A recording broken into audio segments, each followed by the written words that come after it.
মুসলিমদেরকে মারার জন্য ভারতে নতুন নতুন পায়তারা চলতেছে। এখন আমাদের এই ভাইরা তো বদ্ধ একটা জায়গায়, আপনারাই বলেন তারা কি করবে এখন?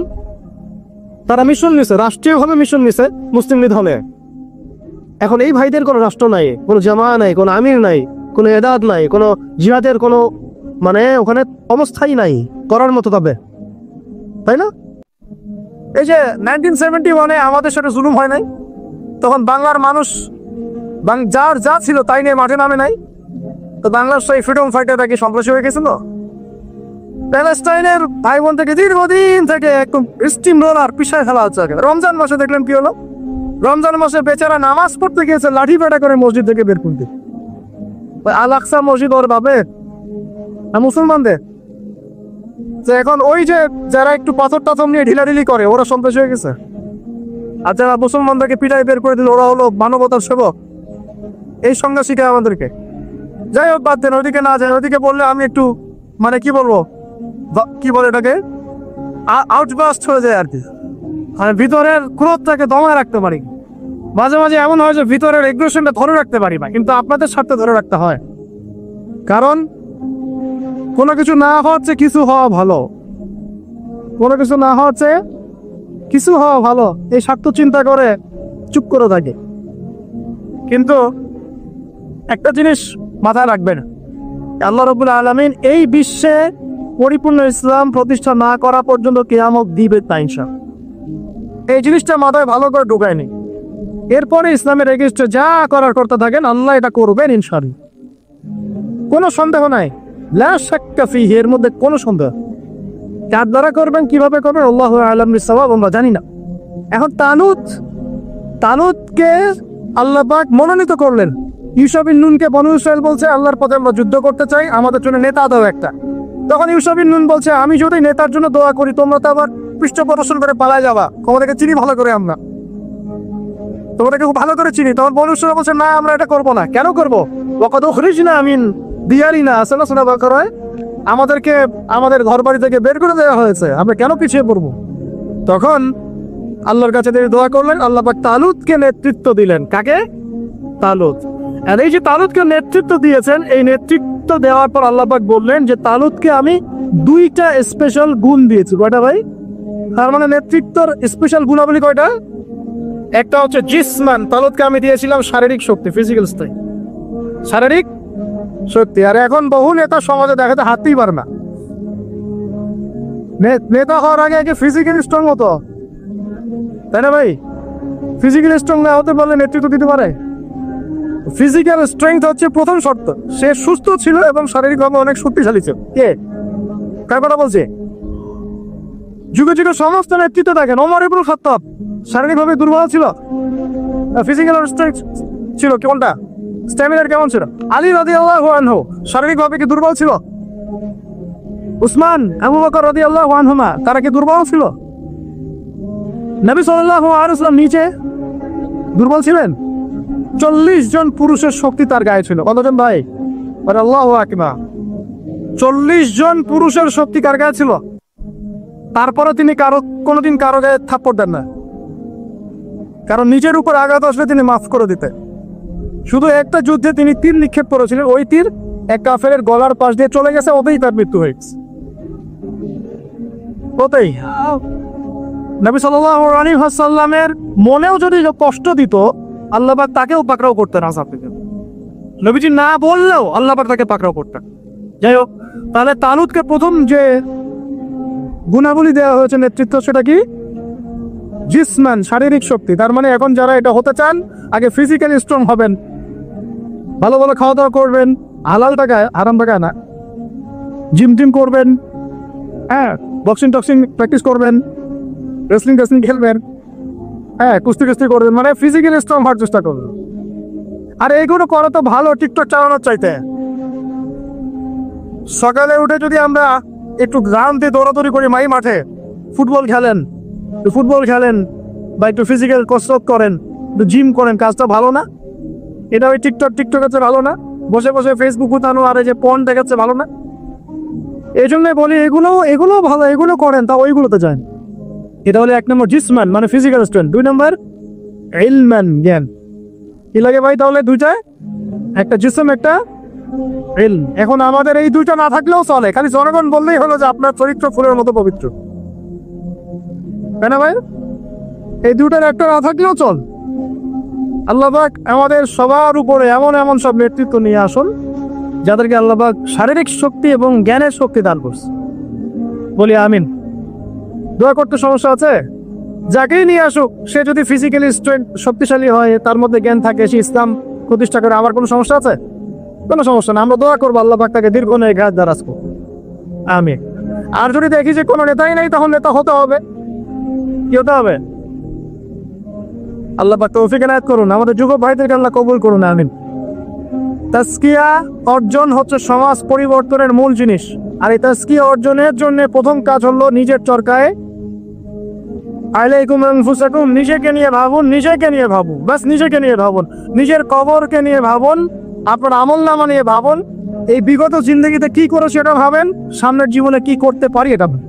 এখন মনে করেন আপনি চিন্তা করলেন যে না, আমার জীবনে ভালো কাজ খুব কম আছে, আপনার বলে গিয়েছিল, আমি মিলিয়েছি খাতা কলম নিয়ে, দেখলাম ভালো কাজ খুব বেশি নাই।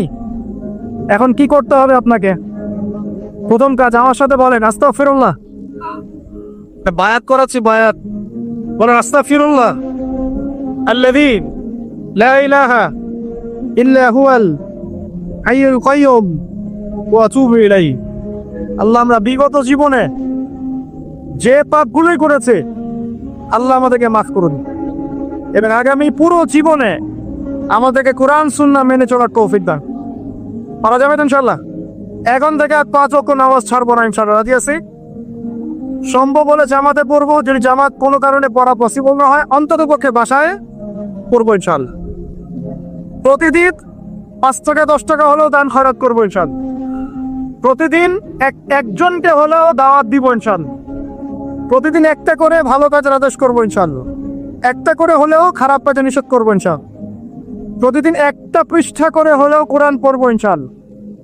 1 পৃষ্ঠা হলেও হাদিস পড়বো ইনশাআল্লাহ। 1 পৃষ্ঠা হলেও ইসলামিক কোনো বই পড়বো ইনশাআল্লাহ। আর গার্লফ্রেন্ডের নাম্বার মোবাইল থেকে ডিলিট করে দিব ইনশাআল্লাহ। ঠিক আছে ভাই? যত রকম আজে বাজে কাজ, আড্ডা মারা, এই পর্ন দেখা, হ্যাঁ, আপনার মাদক দ্রব্যের আসর, খারাপ ফ্রেন্ড সার্কেল, গুন্ডামি মাস্তানি, সব থেকে তওবা করলাম, আল্লাহ কবুল করুন। আমিন। আগে নাম্বার ডিলিট করেন, এটা প্রথম কাজ। এই ফিতনা থাকলে সমস্যা। এটা কেমন ফিতনা আপনাকে বলাই, আমি বুঝাই, শুনেন। এটা এমন ফিতনা যে অবৈধ অবস্থাতেও ফিতনা সৃষ্টি করতে পারে, বৈধ অবস্থাতেও করতে। অতএব খুব সাবধান। নবী সাল্লাল্লাহু আলাইহি ওয়াসাল্লামের এই হাদিসটা মাথায় রাখেন। নবীজি বলেছেন, শোনেন ভাই, আমি পুরুষদের জন্য নারীদের চাইতে ভয়ঙ্কর কোনো ফিতনা রেখে যাচ্ছি না। ব্যাস, এখন কি করবেন? কলেজের সামনে দাঁড়া থাকবেন? আমি পুরুষদের জন্য নারীদের চাইতে ভয়ঙ্কর কোনো ফিতনা রেখে গেলাম না। কে বলেছেন? কে বলেছেন? আমি কি তার চেয়ে ভালো সমাজ বুঝবো? অতএব আমার পরামর্শ ভাই, ভালো কাজে ব্যস্ত থাকেন, নিজের আমলনামা গোছান, পাপ ছেড়ে দেন, ভালো কাজে এবং দিনই কাজে মেহনতের সাথে থাকেন। সামর্থ্য হয়ে গেলে বিয়ে শাদী করে নেন। সামর্থ্য হয়ে গেলে বিয়ে শাদী করে নেন। একটা করবেন, একটা ভাই। অনেক আলেম এখন অনেক কথাই বলছে, ঠিক আছে, আমি পরামর্শ দিচ্ছি, একটাই কইরেন, একটাই। এখানে একটা আবেগী কথা বলি, আবেগী কথাটা শোনেন। যদি প্রথমত আপনি রিজিকের সোর্স তালাশ করবেন, এরপর আল্লাহর কাছে সেজদায় কান্নাকাটি করবেন, আল্লাহকে বলবেন, আল্লাহ আমার জন্য উপযুক্ত, যে আমার জীবনে আসলে দুনিয়া আখিরাত দুটোই সুন্দর হয়ে যাবে। আল্লাহ এমন কোন মেয়ে বা স্ত্রী আল্লাহ তুমি আমার জীবনে এনে দাও, এই দোয়া আল্লাহর কাছে করো। এরপর যখন পাত্রী যদি পছন্দ হয়ে যায় যে না, সব দিক থেকে মাশাআল্লাহ তাকে পারফেক্ট মনে হচ্ছে, আপনি যদি মন থেকে তাকে ভালোবাসা শুরু করেন, ডানেও দেখবেন না আর বামেও দেখবেন না, ব্যাস তাকে নিয়ে জীবন কাটিয়ে দেবেন। পারা যাবে ইনশাআল্লাহ। এখনকার সমাজে এটা একটা সমস্যা, কেউ কাউকে নিয়ে সন্তুষ্ট থাকতে পারছেন। স্বামী স্ত্রীকে নিয়ে না, স্ত্রী স্বামীকে নিয়ে। এই সমস্যাটা দূর হবে এভাবে। আর মনে রাখবেন, এটা সাহাবীদের যুগ নয়, এটা কাদের যুগ নয়? আপনিও সাহাবী নন, আপনার স্ত্রীও কিন্তু মহিলা সাহাবী নন। আপনিও সাহাবী নন, আপনিও তাবেঈ নন, আপনিও আইম্মায়ে কেরামের যুগের মানুষ নন, আর আপনার স্ত্রীও তাদের মতো নন। অতএব আমার আপনার মধ্যে যেমন 1000টা ত্রুটি থাকতে পারে, তার মধ্যেও থাকবে। অতএব এটাকে একটু সবরের সাথে মার্জনা করে করে চলতে হবে। আল্লাহ পাক তৌফিক দান। তবে এক পর্যায়ে যদি এমন দেখা যায় যে এই ফিতনার কারণে আপনি দিন থেকে বিচ্যুত হয়ে যাচ্ছেন, তখন আপনি দিনকে বেছে নেবেন, ফিতনাকে বেছে নেবেন। কথা বুঝতে পারছেন ভাই? আল্লাহ তৌফিক দান করুন। এগুলো গোল্ডেন নসিহত, এগুলো ওঠেন বসেন পরে আপনি শুনতে পারবেন না। এগুলো লাজ্জাব মার্শাল আর্ট জিকির হয়, মার্শাল আর্ট। স্টেজের মাঠে কুমফু কেরাত খেলা হয়। সুবহানাল্লাহ, কি যে হয়, কত কি যে হয়। কতগুলোকে দেখেছি আমি ওয়াজ মাহফিলের এই সিজনে বাস ধরেও ঝলাঝলি শুরু করছো। জানি না এগুলো কোথায় পাইছে, আল্লাহ ভালো জানেন। আল্লাহ রাব্বুল আলামিন এটা কেন আমি বলি, সম্ভবত এখানে জিনের আসর হয়। কিসের হয়? সম্ভবত জিন বলতে কিন্তু কিছু আছে, আপনি জানেন কিনা? মানুষের উপর ভর করে, কিন্তু জিন কিন্তু মানুষের উপর ভর করতে পারে, আর মেয়েদের উপর বেশি ভর করে। যারা বেপরদায় বাইরে যায়, সব মেয়ের উপর জিন বেশি ভর করেন। তো এগুলো থেকে বাঁচার জন্য দৈনন্দিন জিকির আজগার করতে হয়। সকাল সন্ধ্যায় অনেক জিকির আজগার, মাসনুন দোয়া কালাম আছে, এগুলো পড়তে হয়। যেমন আয়াতুল কুরসি জানা আছে তো? আলহামদুলিল্লাহ, আয়াতুল কুরসি পড়লে শয়তান কাছে আসবে না ইনশাআল্লাহ। সূরা ফালাক নাস ইখলাস জানা আছে তো? সকাল সন্ধ্যায় 3 বার করে ইনশাআল্লাহ। সূরা বাকারার শেষে 2 আয়াত জানা আছে? রাত্রেবেলা একবার। প্রেসক্রিপশন দিচ্ছি, এগুলা বিনা হাদিয়াতে প্রেসক্রিপশন দিচ্ছি। এগুলো কবিরাজের কাছে নিতে গেলে ও তো হাদিয়া নিবে, আর ডাক্তারের কাছে গেলে বলবে অ্যান্টি ডিপ্রেশন একটা ওষুধ দিয়ে দিন, ঘুমের একটা ওষুধ খাও, ঠিক হয়ে যাও, রিল্যাক্স। কিন্তু সব রোগের ট্রিটমেন্ট মেডিকেল সায়েন্স করতে পারে না। রুকিয়া, বদনজর, জাদুগ্রস্ততা, সেহের, এগুলো ট্রিটমেন্ট মেডিকেল সায়েন্স করতে পারে না। এগুলো ট্রিটমেন্ট কোরআন করবে, হাদিস করবে, দোয়া কালাম করবে। ট্রিটমেন্ট কি? আগে আপনাকে পবিত্র থাকতে হবে, পাক পবিত্র থাকতে হবে, ওযু অবস্থায় থাকার চেষ্টা করতে হবে, ডেইলি ফরজ ওয়াজিব আদায় করতে হবে, পর্দা মেনে চলতে হবে, কোরআন তেলাওয়াত করবেন। স্পেশালি এই আয়াতগুলোকে বারবার তেলাওয়াত করবেন। সূরা ফালাক, সূরা নাস, সূরা ইখলাস, আয়াতুল কুরসি, সূরা বাকারা শেষের 2 আয়াত, সূরা হাশরের শেষের 3 আয়াত। আর একটা বড় অস্ত্র বলে দেই, এটা পড়লে শয়তান বাপ বাপ করে দূরে চলে যাবে ইনশাআল্লাহ। দাজ্জালও যদি আসে, সেও দূরে চলে যাবে ইনশাআল্লাহ। বলে দিব সূরা কাহফ এর প্রথম 10 আয়াত। সূরা কাহফের যত বড় জিন শয়তান হোক না কেন, ইবলিসের বাপও যদি আসে, সূরা কাহফের 10 আয়াত করবেন, সে দূরে চলে যাবে। বিশ্বাস করছেন না? ইভেন এই যে করোনা ভাইরাস চলেছিল না মাঝখানে, ওই সময় কিন্তু আমরা দেশে সফর করেছি। লক্ষ করবো না, বেশি হয়ে যাক, হাজার হাজার মানুষের সাথে মুসাফা করেছে। এই যে এখানে আসলাম, অনেকে মুসাফা করলেন, যাওয়ার সময় করবেন কিনা? এই যে বললো যে হাত মিলানো যাবে না, বললো না বাজি লাগে, সবার মুখে পট্টি থাকবে, হাত মেলানো যাবে না, তাই না? করোনার সময় আমরা এভাবে করেছি, একদিনও জ্বর হয়নি আলহামদুলিল্লাহ। কিছু করেছি আর করি নাই, প্রতিদিন সূরা কাহফের 10 আয়াত পড়েছে। নিজের কথা বললাম, এরকম কাজ হয় তো? প্রতিদিন সূরা কাহফের 10 আয়াত পড়েছে। আমি বলছি না এটাই পড়েন, এটাই পড়া সুন্নাত, এটা বলছি নাই। ব্যক্তিগতভাবে এটার উপর আমল করেছিলাম, আলহামদুলিল্লাহ, আল্লাহ পাক হেফাজত করেছে।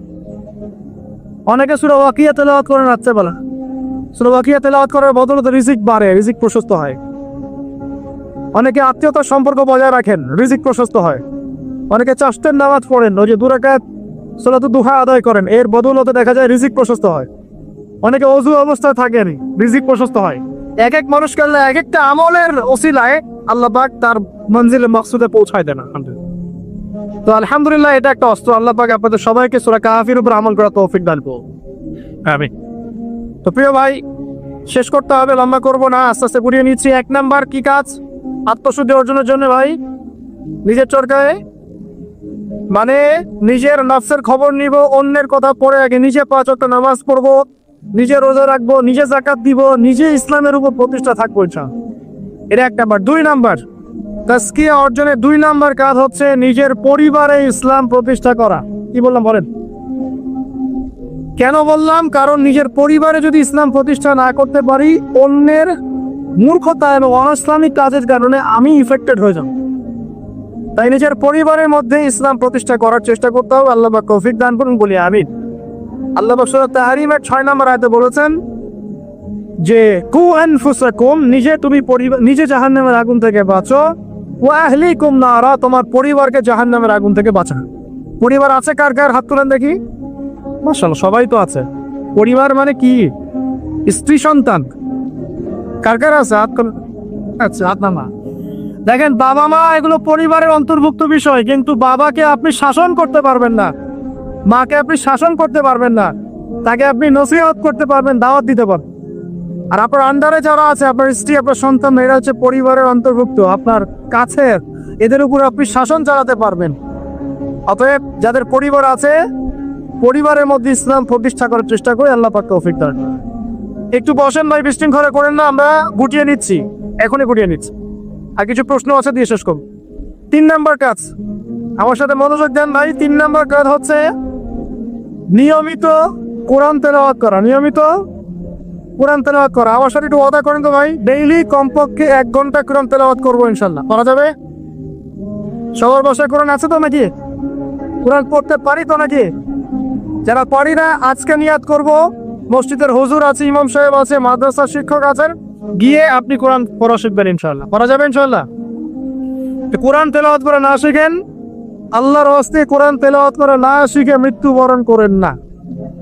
আল্লাহর ওয়াস্তে আল্লাহকে কি মুখ দেখাবেন আর নবীকে কি মুখ দেখাবেন চিন্তা করুন। কোরআন আল্লাহ নাজিল করেছেন কেন? আমাদের জন্য, গরু ছাগলের জন্য? কাদের জন্য? মানুষের জন্য না গরু ছাগলের জন্য? গরু ছাগলের হিসেব আছে? কার কার হিসেব হবে? মানুষের জিন।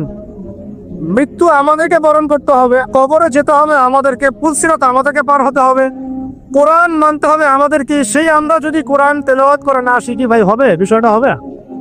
আল্লাহ পাক আমরা সবাইকে কোরআন তেলাওয়াত শেখার তৌফিক দান করুন। এখানে আমি অনেক বেশি জোর দিই, কারণ কি জানেন? কোরআন তেলাওয়াত শেখাটাই এবং নিয়মিত তেলাওয়াত করাটাই আপনার মনে ইসলামের প্রতি মহব্বত সৃষ্টি করবে ইনশাআল্লাহ। এরপরে আপনি ইসলামের জন্য জীবনও দিতে পারবেন ইনশাআল্লাহ।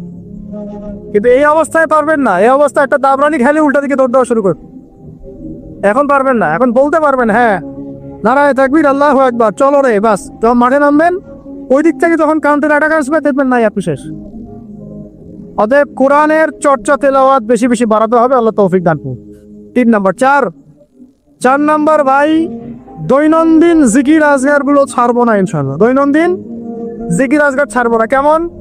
দৈনন্দিন 100 বার বলবো সুবহানাল্লাহ, বলা যাবে? 100 বার সুবহানাল্লাহ বললে 1000 নেকি হবে ইনশাআল্লাহ। দৈনন্দিন 100 বার বলবো আস্তাগফিরুল্লাহ ওয়া আতুবু ইলাইহি, পারবো তো ইনশাআল্লাহ? দৈনন্দিন কমপক্ষে সকালে 10 বার, সন্ধ্যায় 10 বার দরুদ ইব্রাহিম পড়বো ইনশাআল্লাহ, পারবো? দৈনন্দিন পড়বো সুবহানাল্লাহি ওয়া বিহামদিহি সুবহানাল্লাহিল আযীম, পারা যাবে? দৈনন্দিন পড়বো লা হাওলা ওয়ালা কুওয়াতা ইল্লা বিল্লাহ, পারবো? ডেইলি পড়বো লা ইলাহা ইল্লাল্লাহ ওয়াহদাহু লা শারীকা লাহ, লাহুল মুলকু ওয়া লাহুল হামদ ওয়া হুয়া আলা কুল্লি শাইইন কাদির, পারা যাবে? দৈনন্দিন পড়বো ইনশাআল্লাহ সুবহানাল্লাহি ওয়া বিহামদিহি আদাদা খালকিহি ওয়া রিদা নাফসিহি ওয়া জিনাতা আরশিহি ওয়া মিদাদা কালিমাতিহি, পারা যাবে ইনশাআল্লাহ? এই সুবহানাল্লাহ, আলহামদুলিল্লাহ, লা ইলাহা ইল্লাল্লাহ, আল্লাহু আকবার, এই যে দরুদ, এই যে জিকির আজগার গুলো আছে, এইগুলো প্রতিদিন করলে আল্লাহর সাথে সম্পর্ক গাঢ় হবে। জিকির করলে কি লাভ হয় আপনাকে একটু বলে দেই। জিকির করলে আল্লাহর সাথে কলবের সম্পর্ক তৈরি হয়। কি হয় ভাই? অন্তরের সাথে আল্লাহ পাকের সাথে একটা কানেকশন তৈরি হয়। জিকির যে ব্যক্তি ছেড়ে দেয়, তার অন্তরটা মরে যায়। আর মরা কলবের মধ্যে আল্লাহর নূর আসে না, জিন্দা কলবের মধ্যে আল্লাহর নূর আসে। তাহলে কলব জিন্দা হবে কিভাবে? বেশি বেশি জিকির করার মতো। আল্লাহ পাক তৌফিক দান। আবু হুরায়রা রাদিয়াল্লাহু আনহু বলতেন যে হাদিস আমি মুখস্থ করার জন্য অনেক বেশি সুবহানাল্লাহ পড়ি, সুবহানাল্লাহ পড়ি। কতবার পড়েন জিজ্ঞেস করা হচ্ছে, তিনি বলছেন কত হবে? 10,000 বার। কথা বুঝতে পারছেন? মানে এটা তার নিজস্ব। মনে করেন আপনি প্রতিদিন ইস্তেগফার করতেই থাকেন 10 মিনিট, 15 মিনিট, 20 মিনিট, কতবার করেন আপনি জানেন? করা যায় না? আপনি একটা সময় বসে দরুদ শরীফ পড়তে থাকেন, আল্লাহুম্মা সাল্লি আলা মুহাম্মাদ, আল্লাহুম্মা সাল্লি আলা মুহাম্মাদ, করা যায় না?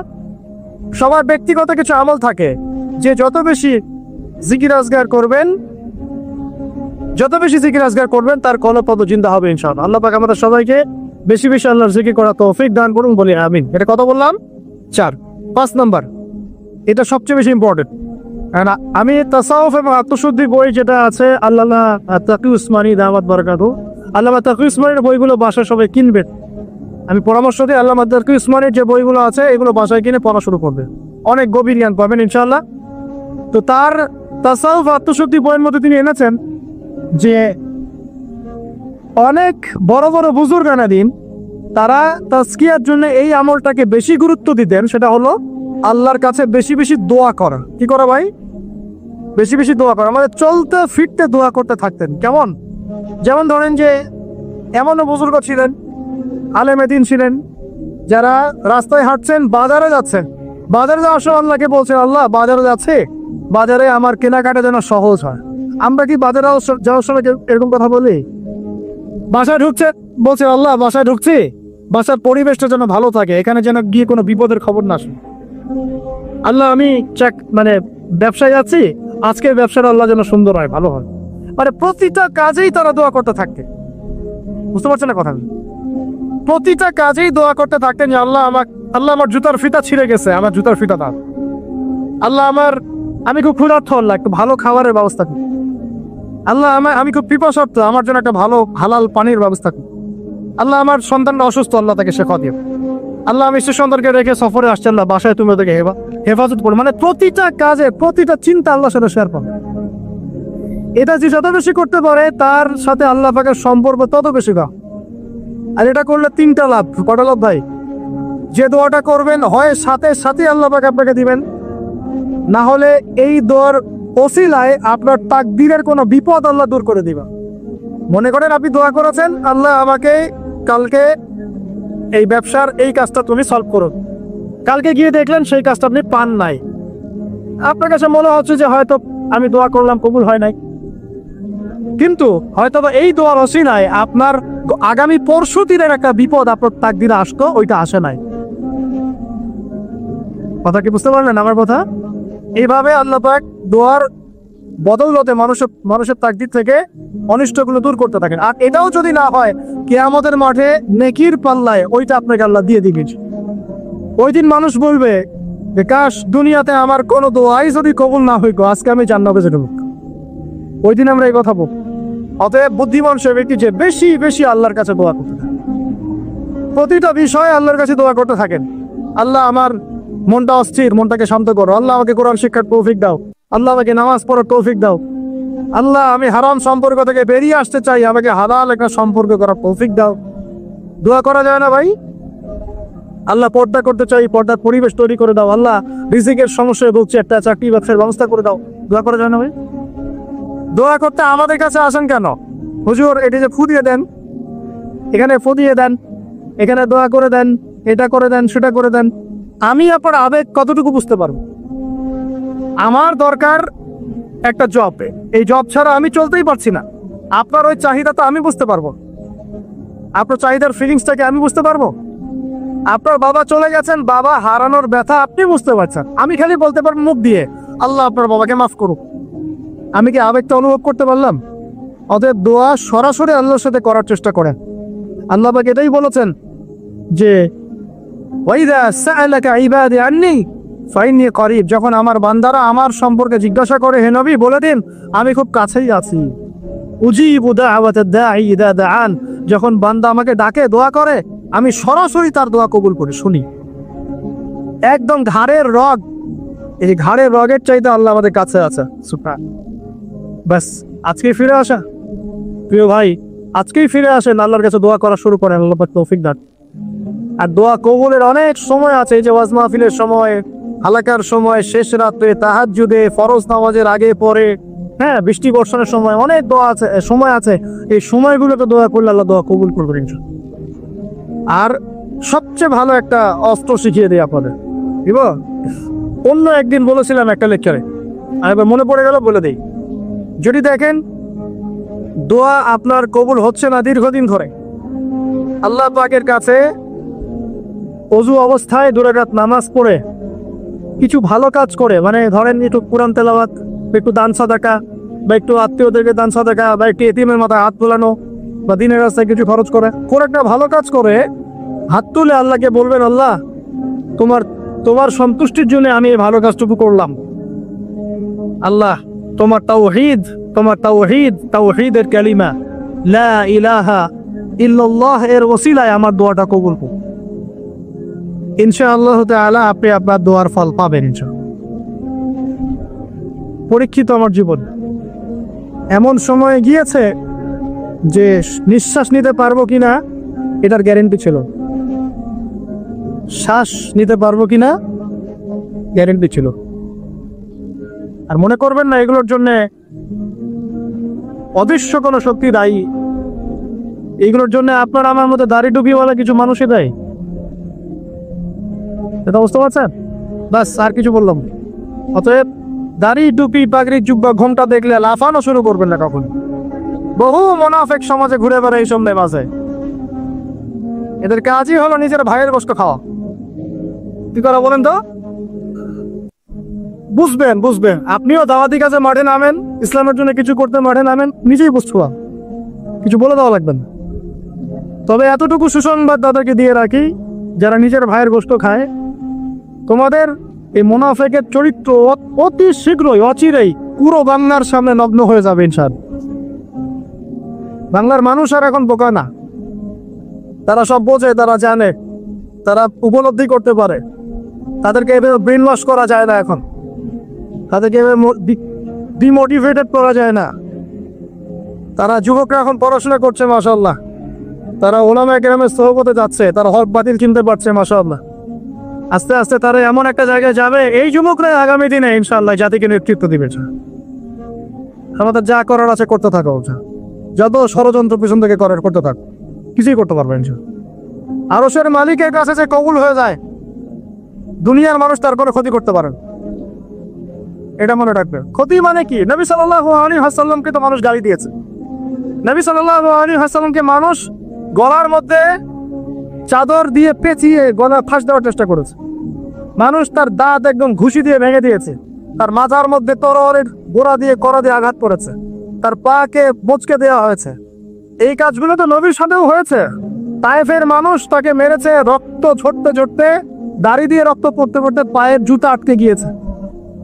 এই মানুষগুলো, এই ঘটনাগুলো আমাদের নবী মুহাম্মদ সাল্লাল্লাহু আলাইহি ওয়াসাল্লামের সাথে হয়েছে। তাহলে এই কাজগুলো হওয়া মানে কি সেই ব্যক্তির মানে অপদস্থ হওয়া দুনিয়াতে? এগুলো কবুলিয়াতে নিদর্শন। কিসের নিদর্শন? এগুলো কবুলিয়াতে নিদর্শন। আর যারা এই কাজগুলো নবীর সাথে করেছিল, ওরা কি সফল হয়ে গেছে? ওরা দুনিয়াতেও সফল হয় নাই, পরকালেও জাহান্নামে যাবে ইনশাআল্লাহ। আল্লাহ রাব্বুল আলামিন আমাদের সবাইকে প্রকৃত ঈমানদার হওয়ার তৌফিক দান করুন। 5 নম্বর বলছিলাম প্রিয় ভাইরা, বেশি বেশি আল্লাহর কাছে কি করবেন? দোয়া করবেন। 6 নম্বর আসে না, এই 5টা বলে শেষ করে দিন। 6 নম্বর শোনেন, সপ্তাহে একটা দিন হলেও কবর জিয়ারত করতে যায়। কেন বললাম তাজকিয়ার সাথে আর কি সম্পর্ক? তাজকিয়ার সাথে সম্পর্ক আছে, একটু বোঝার চেষ্টা করেন। জান্নাতুল বাকি দেখেছেন? নববীর পাশে বাকিউল গারকাত যেটা আমরা বলি, কবরস্থান মদিনার পাশে। নবীর যুগে কবরস্থান ছিল মসজিদের পাশে। কেন ছিল মসজিদের পাশে? কারণ 5 ওয়াক্ত নামাজে মানুষ যাবে আসবে, কবর দেখবে, পরকাল স্মরণ হবে। এখন কবরস্থান আমাদের সমাজের ওই দূরে বাইরে, বছরে একদিন আপনি জানবো। আর এই জীবনটা বস্তুবাদী, সকাল থেকে ওঠা ঘুমানো পর্যন্ত খাওয়া দাওয়া ফুর্তি করে খালি বস্তুবাদী বিষয়গুলো, এগুলো আমাদেরকে মৌত থেকে ভুলিয়ে রাখে, পরকাল থেকে ভুলিয়ে। তাই মাঝে মাঝে কবর জিয়ারত করলে আপনার কবর, বন্ধ করো প্লিজ, মাঝে মাঝে কবর জিয়ারত করলে আপনার পরকালের কথা কি হবে? স্মরণ হবে। তখন আপনারও ফিকির হবে যে আমাকেও একদিন এখানে আসতে হবে, এবং ইনশাআল্লাহ এই জন্য প্রস্তুতি গ্রহণ করা আমার উচিত। এই ফিকিরটা মনে হবে না? এখন কি মনে হয় এগো?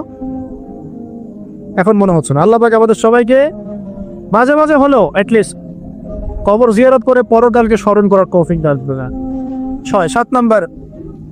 7 নাম্বারটাও অনেক বেশি ইম্পর্টেন্ট, এটা শোনেন। 7 নাম্বারটা হচ্ছে বেশি ইম্পর্টেন্ট, এটা সেটা হলো আল্লাহওয়ালা কিছু মানুষ আছে দুনিয়াতে, আছে না? যে মানুষগুলো আত্মশুদ্ধি, যাদের মধ্যে আত্মশুদ্ধি আছে, যারা আল্লাহওয়ালা পরহেজগার, যাদের মধ্যে হিংসা বিদ্বেষ এই বিষয়গুলো খুব কম, এবং যারা কোরআন সুন্নাহ নিয়ে গবেষণা করেন, মানুষকে ভালো কিছু দেওয়ার চেষ্টা করেন, এই মানুষগুলোর সাথে সম্পর্ক রেখে তাদের সাথে সহবতে চলবেন। নবী সাল্লাল্লাহু আলাইহি ওয়াসাল্লাম যে দিনার আর দিরহাম কারেন্সি হিসেবে ইউজ করেছেন, এটা বুঝতে পারছেন? কথা বুঝতে পারছেন কিনা? ওই জায়গায় ধরতে পারছে না। এখন ওইটা কিন্তু অর্থনৈতিক সুন্নত। ওটা কি সুন্নত? ওটা কিন্তু অর্থনৈতিক সুন্নত, কারণ ওর মধ্য দিয়ে মুদ্রা এবং অর্থের মান কমে যায় না, বরং একটা জায়গায় স্থিতিশীল থাকে। কিন্তু আমাদের এই বিশ্ব যে কারেন্সিগুলো দিয়েছে, এগুলোতে মুদ্রার মান সীমাবদ্ধ থাকে না, কমে যায় কিনা? 10 লাখ টাকা এখন রেখে দেন আপনার সিন্ধুকের মধ্যে, 5 বছর পর কি 10 লাখ টাকার মান 10 লাখ টাকা থাকবে? কিন্তু 10 লাখ টাকার গোল্ড আপনার কাছে আছে মনে করেন, 10 বছর পর এর মান বাড়বে না কমবে? এই জন্য আল্লাহ পাক কারেন্সি দিয়েছেন দিনার এবং দিরহাম, যেটা পৃথিবী থেকে উঠে গেছে। এখন পৃথিবী থেকে মনে করেন অনেক কিছু উঠে গেছে। ইসলামিক খেলাফত ছিল এক সময়, শব্দটা কি জানেন? এটা কি? আল্লাহ পাকের জমিনে আল্লাহর শাসন, এটা হলো খেলাফত। আল্লাহ পাকের জমিনে কার শাসন? নাকি আল্লাহর জমিনে চলবে শয়তানের শাসন? কোনটা? জমিন আল্লাহর, মানুষ আল্লাহর সৃষ্টি, সমাজ আল্লাহর সৃষ্টি, শাসন চলবে আল্লাহ। সিম্পল। আল্লাহ পাকের জমিনে আল্লাহর শাসন মানে খেলাফা। আর সারা বিশ্বের কোথাও আপনি ইসলামিক খেলাফা পাচ্ছেন না। তাই বলে কি খেলাফার কনসেপ্ট উঠে গেছে? ইনশাআল্লাহ তাআলা ঈসা ইবনে মারইয়াম যখন আসবেন, আল মাহদি যখন আসবেন, আবার সারা বিশ্বে এই খেলাফতই রিস্টোর করা হবে। তাহলে এটা হলো পলিটিক্যাল সুন্নাহ। এটা কি সুন্নাহ বলেন? এটা পলিটিক্যাল সুন্নাহ। দিনার দিরহামের কথা বললাম, এটা ইকোনমিক সুন্নাহ। এই সুন্নাহগুলো ঠিকই বোঝেন। হাত বাঁধতে হবে কোথায়, পায়ে পা লাগবে কি লাগবে না, রফুল এদান করতে হবে কি হবে না, চাল দিয়ে দিব নাকি কিসমিস দিব না টাকা দিবে, এগুলো সুন্নত তো মাশাআল্লাহ খুব ভালোই বোঝেন। কিন্তু পলিটিক্যাল, ইকোনমিক, সোশ্যাল সুন্নাতগুলো বুঝবেন না। এগুলো কি ইসলামের অংশ না? না ইসলামের বাইরে এগুলা? তো আমি আশা করি আমাদের যুব সমাজ কোরআনকে বুকে আগলে ধরবে ইনশাআল্লাহ। পারবেন তো ভাই? আজকে যদি সারা ওয়াজের সব কথাও ভুলে যান, এই কথাটা মনে রাখেন যে আমরা কোরআনহীন জীবন যাপন করবো না ইনশাআল্লাহ। প্রত্যেকদিন কমপক্ষে 1 পারা করে হলেও কোরআন তেলাওয়াত করবেন ইনশাআল্লাহ। অর্থ বুঝি চাই নাই বুঝি তেলাওয়াত করবেন ইনশাআল্লাহ। তেলাওয়াত করতে করতে করতে কোরআনের প্রতি একটা মহব্বত সৃষ্টি হবে। যখন মহব্বত সৃষ্টি হবে তখন ইনশাআল্লাহ আপনি অর্থ বোঝার দিকেও মনোযোগ দিবেন ইনশাআল্লাহ। অর্থ বুঝতে বেশি কিছু লাগে না, আরবি ভাষাটা জানলেই হয়, আরবি ব্যাকরণটা জানলেই হয়। আমরা একসাথে 5টা ভাষা শেখার মতো মেন্টাল ক্যাপাবিলিটি রাখি, এটা সায়েন্স বলে। একটা ছোট বাচ্চা একসাথে 5টা ভাষা শেখার মতো মানসিক দক্ষতা রাখে। এবং আগের যুগে, এই যে ব্রিটিশ পিরিয়ডের আগে, আমাদের বাপদাদারা যারা ছিল, তারা বাংলা, ইংরেজি, উর্দু, ফার্সি, আরবি 5টা ভাষাই জানতো না? আমাদের দাদা দাদাদের জেনারেশন, মানে আমি আমার জেনারেশনের কথাই বলি, তারা এসেছিল বাগদাদ থেকে এই বাংলাদেশের দিন প্রচার করতে। আমি এতটুকু শুনেছি, আমি এর বেশি কিছু জানি না। আমি আমার বাবা দাদাদের কাছে শুনেছি তারা এসেছে বাগদাদ থেকে এই ভারতীয় উপমহাদেশে দিন প্রচার করতে। তারা 5টা ল্যাঙ্গুয়েজ জান, বাংলা, ইংরেজি, উর্দু, ফার্সি এবং একটা কি আরবি। তো আমরা যদি এতগুলো ভাষা জানার মতো দক্ষতা রাখতে পারি, কোরআনের ভাষা আরবি শিখতে পারবো না ভাই? কারা কারা বিসিএস কোচিং করছেন হাত তোলেন দেখুন।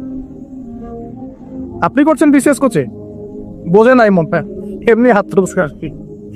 আচ্ছা, বিসিএস কোচিং কারা কারা করছেন হাত তোলেন দেখি। কেউ করছেন না? এটা 1 ভাই আছে, 2 ভাই আছে। মাস্টার্সে কারা কারা পড়ছেন হাত তোলেন দেখি। তো মাশাআল্লাহ। আইএলটিএস করেছেন কারা কারা? আইএলটিএস করেছেন কারা কারা ইংরেজিতে?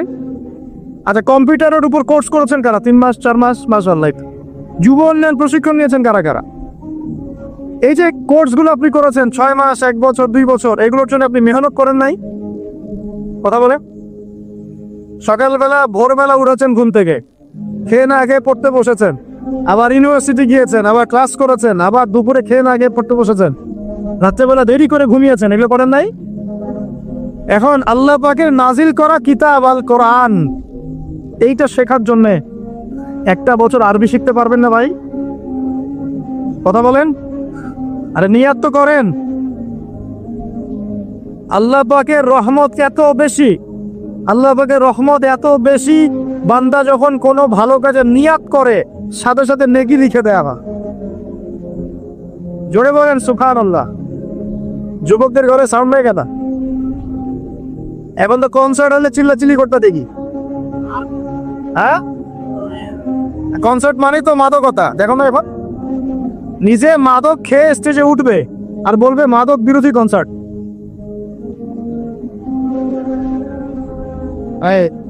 রাগ করলেন নাকি? এগুলো বাস্তবতা না? নিজে মাদক খেয়ে স্টেজে ওঠে, ওইটা বলে মাদক মাদক বিরোধী কনসার্টের আয়োজন করছে। আমি আপনাদেরকে একটু পরে কোরআন সুন্নাহ থেকে বলছি যে আসলে মানুষের পরিবর্তন আসলে সম্ভব কিভাবে, এইসব বোগাস শোডাউন দিয়ে সম্ভব নাকি কোরআন সুন্নাহ দিয়ে সম্ভব।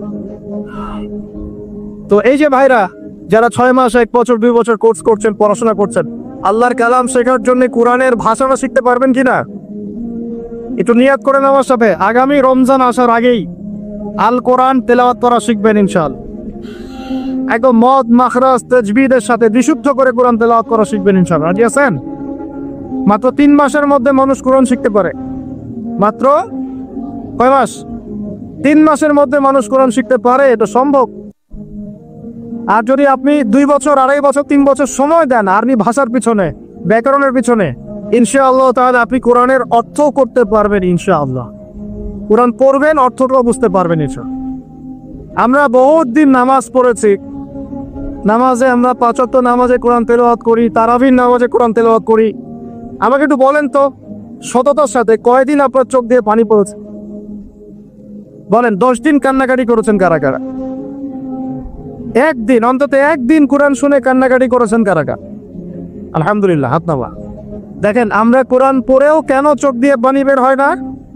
কারণ কোরআনের যে অর্থ, যে মানে ব্যাখ্যা, ইন্টারপ্রিটেশন এবং কোরআনের যে ভিতরের অন্তর্নিহিত নিগুড় একটা রহস্য, এইটা আমাদের কলিজার মধ্যে পতিত হয় না। কেন হয় না? কারণ আমি তো ভাষাটা জানি না, আমি তো ভাষা জানি না।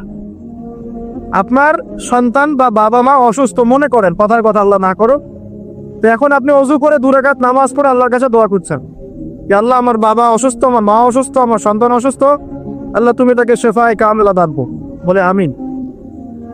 এই কথাটা বলার সময় কি আপনার মনের মধ্যে কোনো আবেগ কাজ করে কি করে না? করে না? চোখ দিয়ে কখনো কখনো পানি বের হয় কি হয় না? অনেকের মা মারা গেছেন, বাবা মারা গেছেন না, তার কবরের সামনে গিয়ে দাঁড়ান, হাতগুলো দোয়া করেন, আপনার মন থেকে কি একটা ফিলিংস আসে কি আসে না? চোখ দিয়ে পানি বের হয় কি হয় না? তাহলে আল্লাহ পাকের কালাম কোরআন পড়ে কেন আমাদের চোখ দিয়ে পানি ঝরছে না? উত্তর কি? উত্তর হচ্ছে কোরআন পড়ে বোঝার মতো আবেগ আপনার অন্তরে তৈরি হচ্ছে না। এখন কেন তৈরি হচ্ছে না? উত্তর কি? কারণ আপনি আমি সেই ভাষাটা বুঝি না। কথা কি বুঝতে পারছেন যুবক ভাই? লেকচারগুলো আমার মূলত যুবকদের জন্যই, কারণ বৃদ্ধদেরকে দিয়ে খুব বেশি খেদমত আর হবে না মনে হচ্ছে। হবে? হ্যাঁ, আন্ডারস্টিমেট করি নাই। সমাজ পরিবর্তন হয়েছে প্রত্যেক যুগে যুগে যুবকদের হাতে। কাদের হাতে? আর বয়স্ক যারা থাকেন তারা যদি বুদ্ধিমান হন, যুবকদেরকে সঠিক পথে পরিচালিত করেন। আর এখন দেখা যাচ্ছে যৌবনে যে যত বেশি শয়তান ছিল, বার্ধক্যে আরো বড় শয়তান হচ্ছে। যৌবনকালে যে যত বড় যে লেভেলের শয়তান ছিল, বার্ধক্যে আরো বড় লেভেলের শয়তান আছে। একদম মনে করেন যে বয়স হয়ে গেছে 50-60, তারপরে দুনিয়ার মোহ নেশা আছে না, আরো কিভাবে 10টা ফ্ল্যাট, একটা ফ্ল্যাট আছে, আরো কিভাবে আরো একটা হবে। হ্যাঁ, 10 বিঘা জমি আছে, আরো কেমনে 5 বিঘা হবে। এই ব্যবসার এই অবস্থা আরো কেমনে বেশি হয়। সারাদিন দুনিয়া দুনিয়া দুনিয়া নিয়ে। দুনিয়াদার ব্যক্তিদের হাতে কি সমাজ ইসলামিক বিপ্লব হয়? দুনিয়াদার মানুষদের হাত দিয়ে কি ইসলামের বিপ্লব হয়েছে? নাকি আল্লাহ এবং তার রসুলের প্রেমে বা ইশকে পাগল এই মানুষদেরকে দিয়ে দিনের খেদমত হয়? কোনটা বলেন তো? যারা আল্লাহ এবং তার রসুল এবং তার দিনকে মহব্বত করে, এই মানুষদেরকে দিয়ে দিনের খেদমত হয় না? যুবকদের সামনে ভবিষ্যৎ পড়ে আছে এবং এই বাংলার ভবিষ্যৎও তাদের হাতেই আছে। এই বাংলাদেশের ভবিষ্যৎ কাদের হাতে? ইয়াংদের হাতেই। যে যেখানে থাকো না কেন, প্রশাসনে হোক, রাজনীতির মধ্যে হোক, অর্থনীতির মধ্যে হোক, মেডিকেল সেক্টরে হোক, ইঞ্জিনিয়ারিং সেক্টরে হোক, বেসরকারি চাকরি হোক, হ্যাঁ, আলেম ওলামায়ে কেরামদের সেক্টরে হোক, মসজিদে হোক, মিম্বরে হোক, যুবকরা যে যেখানেই যাবেন ইনশাআল্লাহ আল্লাহ এবং তার রাসূলের বিধান মেনে চলবেন ইনশাআল্লাহ। এই কাজটা যদি করতে পারেন, সত্যিকার অর্থে দেখবেন বাংলার মাটিতে দিন কায়েম হয়ে যাবে ইনশাআল্লাহ।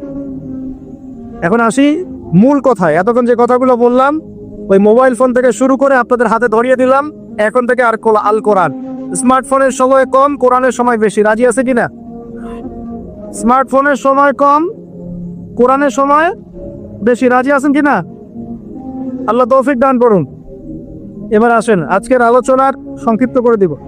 আলোচনা, বৃষ্টি যে কোনো সময় বৃষ্টি হতে পারে। আল্লাহ পাক আমাদেরকে আলোচনাটা সুন্দরভাবে শেষ করার তৌফিক দান করুন। আমি আজকে আপনাদেরকে 10টা পয়েন্ট বলবো। কয়টা পয়েন্ট ভাই? টাইটেলটা এভাবে দিবেন, সমাজ পরিবর্তনের জন্য তাজকিয়া বা আত্মশুদ্ধির গুরুত্ব। কথা বলেন আমার সাথে। সমাজ পরিবর্তনের জন্য তাজকিয়া বা আত্মশুদ্ধির গুরুত্ব। সমাজ পরিবর্তন হোক, আপনি চান কি না? নাকি যে অবস্থায় আছে এই অবস্থায় আপনি সন্তুষ্ট? সমাজের মধ্যে সুদ আছে, আপনি সন্তুষ্ট? সমাজে মেয়েরা বেপর্দায় চলাফেরা করছে, আপনি কি সন্তুষ্ট? সমাজে বহু মানুষ আছে বেনামাজি ঘুরে বেড়ায়, আপনি কি সন্তুষ্ট? সমাজে বহু যুবক ছেলে পেলে মাদক দ্রব্য সেবন করে, আপনি কি সন্তুষ্ট? সমাজে বহু মেয়ের ইজ্জতহানি হচ্ছে, ইফটিজিং হচ্ছে, ধর্ষণ হচ্ছে, আপনি কি সন্তুষ্ট? সমাজে অনেক মানুষ দুর্নীতি করছে, আপনি কি সন্তুষ্ট? সবচেয়ে বড় কথা, সমাজে আল্লাহ এবং তার রাসূলের যে ঐশী বিধান এটা প্রতিষ্ঠিত নাই, এতে কি আপনি সন্তুষ্ট? এখন আপনি কি চান যে এই সমাজটা আলোকিত হোক, কোরআন এবং সুন্নাহর আলো সমাজে ছড়িয়ে পড়ুক? এটা কি আপনি চান? এটা আমাদের প্রথম প্রশ্ন, আমরা চাই কি না? আমরা কি চাই? আচ্ছা, তাহলে আল্লাহ রাব্বুল আলামিন কোরআন এবং সুন্নাহর মধ্যে কিছু দিক নির্দেশনা দিয়েছেন। আমি এই পুরো জিনিসটা থেকে 10টা মৌলিক পয়েন্ট আপনার সাথে শেয়ার করব। আমরা যদি সামাজিক পরিবর্তন চাই, সর্বপ্রথম প্রয়োজন হচ্ছে তাজকিয়া বা আত্মশুদ্ধি। এই তাজকিয়া মানে কি ভাই? আমার সাথে কথা বলবেন। আত্মশুদ্ধি, আত্মশুদ্ধি মানে নিজের পরিশুদ্ধি, নিজের পরিশুদ্ধি। দেখুন, রাসূলুল্লাহ সাল্লাল্লাহু আলাইহি ওয়াসাল্লাম যখন সমাজে দাওয়াতি কাজ শুরু করলেন, আল্লাহর নবী কি এমন মানুষ ছিলেন যে খালি কথা বলতেন, নিজে আমল করতেন না? এমন মানুষ ছিলেন না? নিজে যেটা বলতেন সেটা আগে করে দেখাতেন। কোনটা বলেন তো?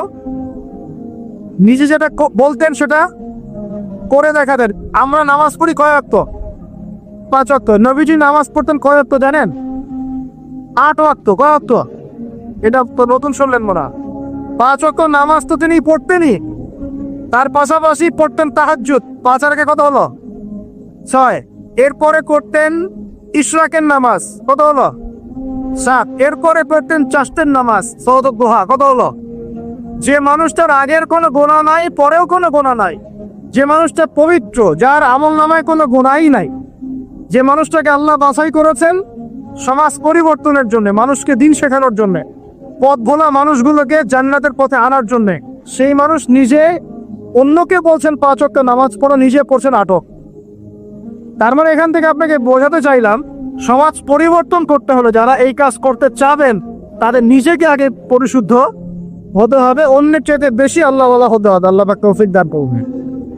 তাজকিয়া মানে হলো আত্মশুদ্ধি। আত্মশুদ্ধি সম্পর্কে আল্লাহ পাক বলেন, বিসমিল্লাহির রহমানির রহিম, আল্লাহ বলেন, কদ আফলাহা মান যাক্কাহা।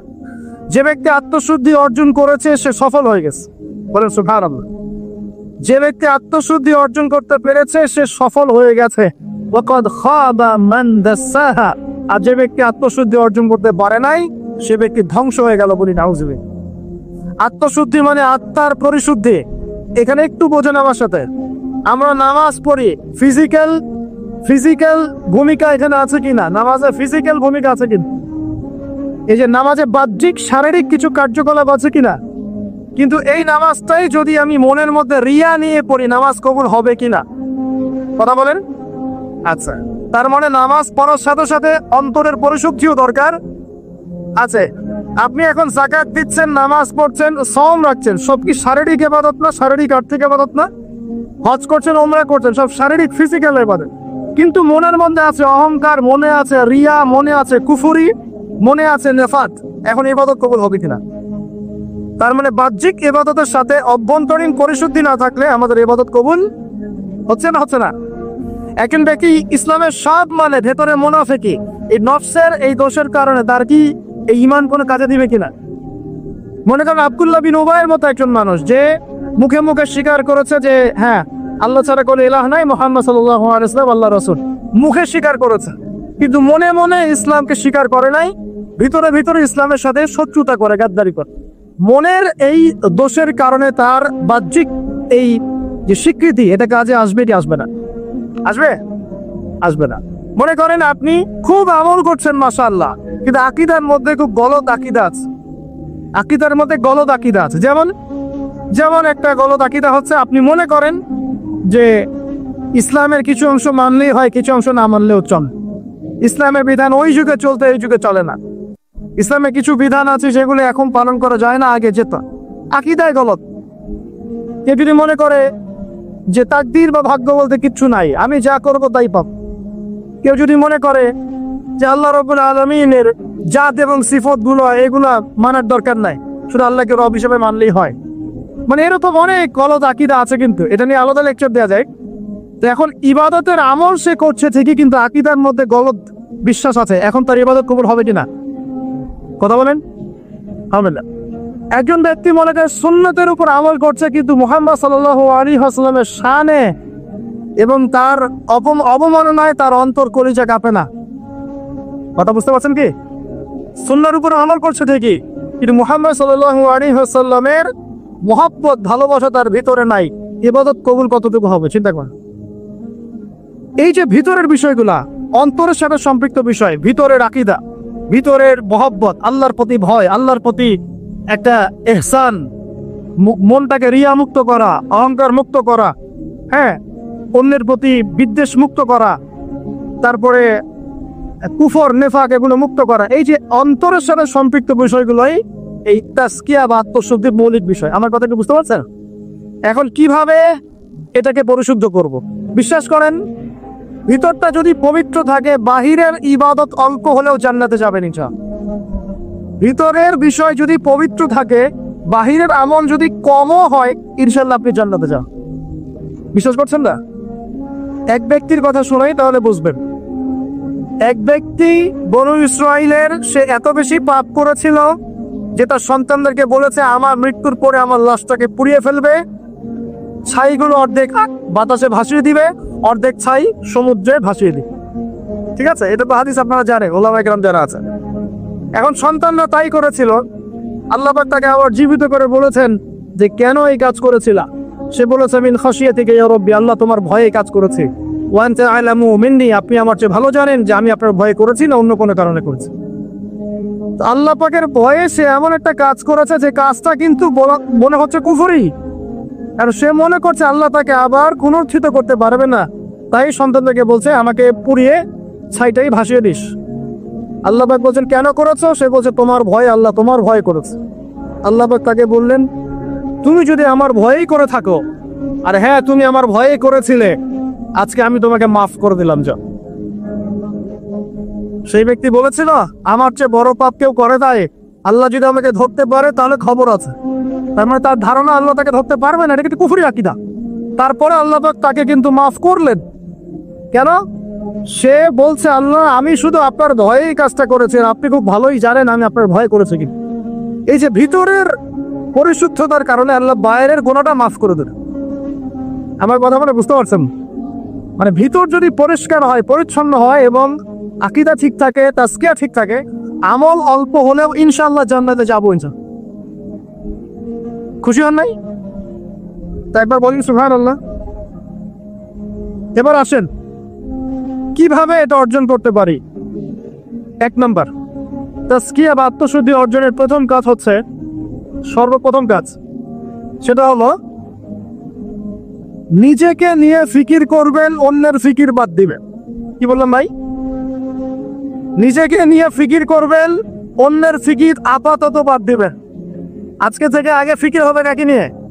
নিজেকে নিয়ে। আমি দলিল দিচ্ছি, এমনি কথা বলছি না। আল্লাহ পাক বলছে সূরা মাইদা আয়াত নাম্বার 105, সূরা মাইদা আয়াত নাম্বার 105, আল্লাহ পাক বলেন, ইয়া আইয়ুহাল্লাযীনা আমানু, হে মুমিনগণ, আলাইকুম আনফুসাকুম লা ইয়াদুররু মান দাল্লা ইন ইহতাদাইতুম ইলাল্লাহি মারজিউকুম জামিআন ফায়ুনাব্বিউকুম বিমা কুনতুম তা'মালুন। আল্লাহ পাক বলেন, হে মুমিনগণ, হে তোমরা যারা ঈমান এনেছো, আলাইকুম আনফুসাকুম, আগে তোমরা নিজেরা নিজেদের নফসের খবর নাও। কি বলেন আল্লাহ পাক? নিজেরা নিজেদের নফসের খবর নাও, লা ইয়াদুররু মান দাল্লা ইন ইহতাদাইতু। কেউ যদি পথভ্রষ্ট হয়ে যায় এতে তোমার কোনো ক্ষতি নাই, আগে নিজের খবর নাও, নিজের নফসের খবর। তাহলে প্রথম কাজ কি ভাই আমার সাথে বলেন? এবার নিজের নফসের একটু খবর নেই ভাই, আমার সাথে বলেন দেখি কার কার বয়স এখানে 20 বছর ক্রস করেছে? হাত তোলেন, হাত নামান। এবার কার কার বয়স 30 বছর ক্রস করেছে? কার কার বয়স 40-50 ক্রস করেছে? আচ্ছা এবার হাত নামান। এবার আজকে বাসায় গিয়ে ঠান্ডা মাথায় আমার এই কথাটা শুন। জাদনান ভাই ঢাকা থেকে 6 ঘন্টা জার্নি করে আসছিল, আইসা আমার এই কথাটা বইলা গেছে। কি বলছে? এই যে 30 বছর, 20 বছর, 40-50 বছর আপনার জীবন থেকে চলে গেছে, একটু চোখ বন্ধ করে আজকে বাসায় গিয়ে আপনি চিন্তা করবেন নিজের নফসের খবর কিভাবে নেবেন সেটা বলছে। চিন্তা করবেন যে এই 40 বছরে, 30 বছরে আপনি 30 দিন জামাতের সাথে নামাজ পড়েছেন কিনা। মন খারাপ করলেন? আত্মশুদ্ধি এবং আত্মসমালোচনা এভাবেই করতে হয়। চিন্তা করবেন 30টা রোজা যে আমার জীবনে চলে গেল, আমি সব বছর প্রত্যেকটা রোজা রেখেছিলাম কি না। চিন্তা করবেন এই 30 বছরে আপনি, বেশি না ভাই, 30টা সূরা পড়েছেন কিনা, 30 দিন কোরআন নিয়ে বসেছেন কিনা, 30টা আয়াত আপনি মুখস্থ করেছেন কিনা। 30টা আয়াত, মাত্র 30টা আয়াত, যেমন আলহামদুলিল্লাহি রাব্বিল আলামিন, আর রহমানির রহিম, মালিকি ইয়াউমিদ্দিন, এভাবে 30টা আয়াত আপনি মুখস্থ করেছেন কিনা, মাত্র 30টা। চিন্তা করবেন ঠান্ডা মাথায় 30টা হাদিস নবীজির পড়েছিলেন কিনা, সাধারণ 30 দিন দান সৎকা করেছেন কিনা, মানুষকে সৎ কাজে আদেশ করেছেন কিনা, একটু আল্লাহর রাস্তায় সময় দিয়েছিলেন কিনা, মানুষকে অসৎ কাজে বাধা দিয়েছিলেন কিনা, দিন প্রচারের জন্য কিছু একটা করেছিলেন কিনা, একটা বই লিখেছিলেন কিনা, একটা লেকচার দিয়েছিলেন কিনা, মিম্বরে দাঁড়িয়ে একটা খুতবা দিয়েছিলেন কিনা, একটা হালাকায় বসে মানুষকে কিছু ভালো নসিহত করেছিলেন কিনা, মিসকিনকে খাইয়েছিলেন কিনা, এতিমখানায় 30টা টাকা দান করেছিলেন কিনা, মসজিদ মাদ্রাসায় দিনের খেদমতের জন্য কিছু করেছিলেন কিনা। এই ফিকিরটা ভাই করা যাবে কি বাসা গিয়ে? আমি জানি হয়তোবা আল্লাহ না করুক, কিন্তু হয়তোবা বেশিরভাগ মানুষের উত্তর আসবে কি হ্যাঁ না না। এখন আমাকে বলেন সমাজ পরিবর্তন হবে কিভাবে বলেন? এই মানুষগুলোকে দিয়ে, এই অবস্থার এই মানুষগুলোকে দিয়ে? আপনার তাই মনে হয়? দেখেন ভাই, একটা কথা আমি আপনাকে বলে যাই, যে আমরা জীবন পেয়েছি একটা কথা ভাই, এরপর কোনো চান্স আসবে না। কথা সত্য না ভাই? এবং আমরা থাকতে চাই জান্নাতে। কোথায়? আমরা কোথায় যেতে চাই ভাই? এবার একটু আমার সাথে বলেন দেখি, সত্যি কি আপনার মনে হয়, সত্যি কি আমার আপনার মনে হয় যেভাবে জীবন যাপন করছি আমরা, এতে আমরা জান্নাতে যাব? অনেস্টলি কি আপনি বুকে হাত দিয়ে বলেন তো, আপনার কি সত্যি মনে হয় এই জীবন যাপনের মধ্য দিয়ে আমরা সত্যি জান্নাতে যেতে পারবো? ছেলে পেলে কিশোর গ্যাংয়ে যোগ দিচ্ছে, ছেলে পেলে টিকটক প্রজন্ম হয়ে গেছে, ছেলে পেলে মেয়েদের পিছনে আড্ডাবাজি করে টাঙ্কি বেড়ে বেড়ায়, ছেলে পেলে মেয়েদের সাথে ওপেন জেনা করছে, মেয়েরাও জেনা করছে। কিছু কিছু বদ মেয়ের স্বভাব এমন, সে চাচ্ছে যেন তার সাথে জেনা করা হোক। চুল খুলে নগ্ন হয়ে রাস্তাঘাটে ঘুরে বেড়াচ্ছে। বাড়ির মেয়েরা পর্দা করছে না, মা পর্দা করছে না, বোন পর্দা করছে না, স্ত্রী পর্দা করছে না। দীপ্তি বাসায় সুদের টাকা ঢুকছে, হারামের টাকা ঢুকছে, দুর্নীতির টাকা ঢুকছে, ঘুষের টাকা ঢুকছে। সত্যি মনে হয় যে এইভাবে আমল করে আমরা জান্নাতে যেতে পারবো? অথচ আল্লাহ সৃষ্টি করেছেন আমাদেরকে তার ইবাদত করার জন্য। এই দুনিয়ার জীবনে সংক্ষিপ্ত হায়াত দিয়েছেন, মৌতের পর হয় জান্নাত, তাহলে জানেন না, আর কোনো বিকল্প অপশন না। তাহলে ভাই আত্মশুদ্ধির দরকার নাই? তাহলে আজকে বাসায় গিয়ে এই ফিকিরটা করা যাবে। আমিও করবো ইনশাল্লাহ, আপনিও করেন, আমি নিজেও করবো ইনশাল্লাহ, আপনিও করবেন, যে এই 30-40 বছরে আমরা করলামটা কি। পারা যাবে ইনশাল্লাহ ভাই? এই চিন্তা যদি আপনার রাতের ঘুমটা আজকে হারাম করে ফেলায়, কালকে থেকে ইনশাল্লাহ এই ছেলেগুলোকে দিয়ে সমাজ সংস্কার হবে, ইসলাম প্রতিষ্ঠা হবে ইনশাআল্লাহ। কি যুব ভাইরা, হবে না ইনশাআল্লাহ? আল্লাহ পাক কবুল করুন, বলি আমিন। 1 নাম্বার, নিজের চরকায় তেল দেওয়া। অন্যের কথা পরে, কে কি করে, নামাজ পড়ে কিনা, কে কি বলে লেকচারে, কার কি সমালোচনা করে, সব বাদ। আগে নিজের চিন্তা করবো। আলাইকুম আনফুসাকুম, নিজের নফসের খবর নাও, বাস। এখন দেখলাম নিজের নফসের খবর ভালো না, তাহলে কি করণীয়? করণীয় হচ্ছে এই ফজরের রক্ত থেকে শুরু হবে। কালকের অপেক্ষা করব না, ফজরের রক্ত থেকে শুরু হবে। আমরা উঠবো তাহাজ্জুদে ইনশাআল্লাহ, রাজি আছি? সুন্দর মতো ওযু করবো ইনশাআল্লাহ। ওযু করে কমপক্ষে 2 রাকাত নামাজ পড়বো ইনশাআল্লাহ। পরে আল্লাহর কাছে চোখের পানি ছেড়ে দিব, দিয়ে বলবো আল্লাহ সারা জীবন যা করেছি আল্লাহ তুমি মাফ করো। কি আমিন বলেন? আরে আজিব এলাকায় আসলাম রে ভাই, আপনাদের কোনো জাজবা নাই নাকি, চেতনা নাই নাকি? আমিন বলেন, আল্লাহ মাফ করে দেখ। এখন তো দোয়া কবুলের সময়, এখন যে দোয়া করবেন কবুল হবে ইনশাআল্লাহ, বিশ্বাস করছেন না? আমরা দোয়া করি যে অবিবাহিত যুবকদের আল্লাহ বিয়ের ব্যবস্থা করে দাও। সাবাস। আমরা দোয়া করি যে বেকার যুবক যারা তাদেরকে আল্লাহ রিজিকের ব্যবস্থা করে দাও। আল্লাহ যেসব মেয়ে দিনী বোনদের বিয়ে শাদী হচ্ছে না তাদেরও বিয়ের ব্যবস্থা করে দাও। আল্লাহ পাক যুবক ভাইদেরকে দ্বীনের জ্ঞান অর্জনের তৌফিক দান করুন। এই সামনে হজের মৌসুম আসতেছে, অনেকে হজে যাবেন ইনশাআল্লাহ, আমাদেরকেও যাওয়ার তৌফিক আল্লাহ দান করুন। আল্লাহ রাব্বুল আলামিন আমাদের যুবক ভাইদেরকে আগামী দিনে আল্লাহর জমিনে দ্বীন কায়েমের জন্য কবুল করে নাও, আমিন। উলামায়ে কেরামের মধ্যে আল্লাহ মহব্বত বাড়ায় দেন, দলে দলে বিভক্তিগুলো বন্ধ করেন। দলে দলে বিভক্তি শুনলে আবার গা জ্বলা শুরু করে। এই জন্য অনেকে আমাকে একটু রাগ করেন আমার সাথে, এসে আমার সাথে দলীয় পরিচয় দিবেন না, আমি অমুক দল করি, আমি তমুক দল করি। দলে দলে তা বিভক্ত করে উম্মাটাকে বিভক্ত করে রেখে দিয়েছেন, হাজার হাজার ফেরকায় বিভক্ত করে রেখে দিয়েছে। কারোর সাথে কারো ভালো সম্পর্ক নাই, কিন্তু মুখে কিন্তু বলে যে আমরা সবাই এক, কিন্তু আদতে সেটা নাই। মনের ভিতরে যে কি পরিমাণ হিংসা আর বিদ্বেষ, সেটা তো মাঠে যারা চলাফেরা করে তারাই বুঝতেন। বিভক্তিগুলো খুব ভালো জিনিস।